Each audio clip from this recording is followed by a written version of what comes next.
आत्मीय भाइयों, आध्यात्मिक दृष्टि जीवन पथ के प्रति पुस्तक से पढ़कर सुना रहे हैं। पृष्ठ 156 से आइए सुनते हैं। साथियों, देर पर जोर देह पर जो रुक जाए वह दृष्टि आध्यात्मिक नहीं हो सकती।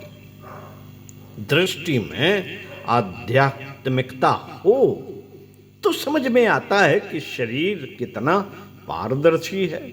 सचमुच शरीर कितना ही ठोस क्यों ना नजर आए, पर आध्यात्मिक आंखों से वह कभी नहीं छिपता जो कि देह के पीछे है, प्राण और चेतना का आधार है। हाँ, आंखें ही न हो तो और बात है। आंखें न होने पर और चीजों की क्या कहें, सूरज तक नहीं दिखाई देता। सब खेल आंखों का है। विचार और तर्क से भला कोई प्रकाश को जानता है। वास्तविकता आंख की पूर्ति किसी अन्य साधन में नहीं हो सकती। प्रकाश के अनुभव के लिए आंख चाहिए।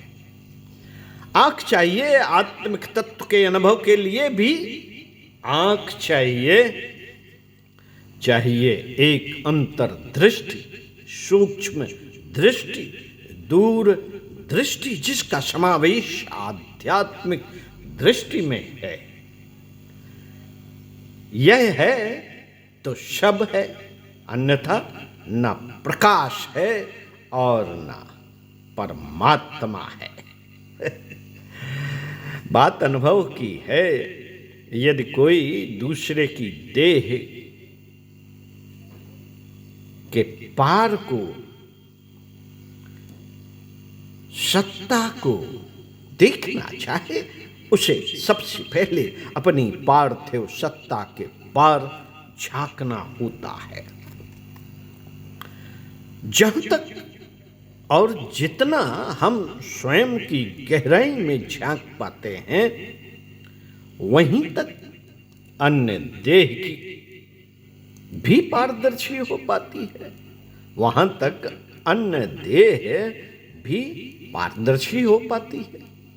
आध्यात्मिक दृष्टि जितनी परिष्कृत होती है, अनुभव भी उतने ही पारदर्शी हो जाते हैं।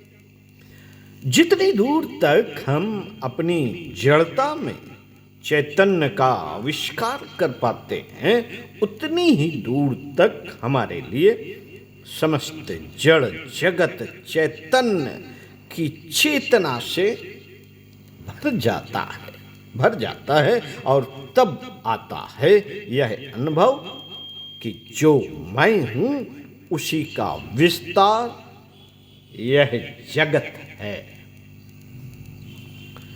जिस दिन हम संपूर्ण समग्रता में अपने चैतन्य को जान लेते हैं, उसी दिन यह जगत ब्रह्ममय हो जाता है। इस क्षुद्र में कौन विराट विद्यमान है? कौन है वह चैतन्य जिसकी चेतना देह और जीवन का आधार है? इन प्रश्नों के हल आध्यात्मिक दृष्टि के बिना नहीं मिलते। जिस दृष्टि से पर देखा जाता है, जिस दृष्टि से पर देखा जाता है, वही दृष्टि स्वयं की भी देखने में समर्थ है। बस केवल दृष्टि में आध्यात्मिकता का समावेश होना चाहिए। ऐसा होते ही घटित होती है एक क्रांति। फिर ऐसे कोई अवरुद्ध झरना फूट पड़े, ऐसे ही आध्यात्मिक अमृत की चेतना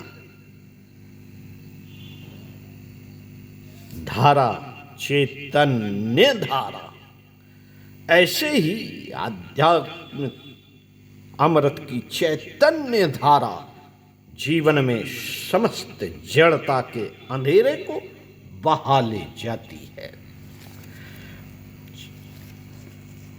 चिंतन मनन कीजिएगा। ओम शांति।